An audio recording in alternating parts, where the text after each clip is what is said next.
అందరికీ నమస్తే అండి. అనిష్ వేట యూట్యూబ్ ఛానల్ స్వాగతం. నేను మీ కేఎస్వర ప్రసాద్. ఈరోజు మీకు ఈ వీడియోలో మంత్రి విద్యాశాఖ మంత్రి నారా లోకేష్ గారు 8,50,000 ఉద్యోగాలు అనేవి కల్పనకు ఒప్పందాలు కుదిరినాయని తెలియజేస్తున్నారు.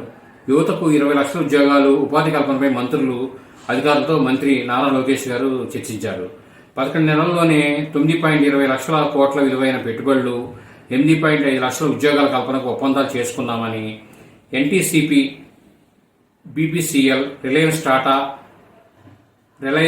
టాటా పవర్ వంటి సంస్థలకు పరిశ్రమల వారీగా ఈడీబీలో ప్రాజెక్ట్ మానిటరింగ్ యూనిట్స్ ఏర్పాటు చేసి పరిశ్రమలు స్థాపించే వరకు నిరంతరం పర్యవేక్షించాలని ఆయన సూచించారు.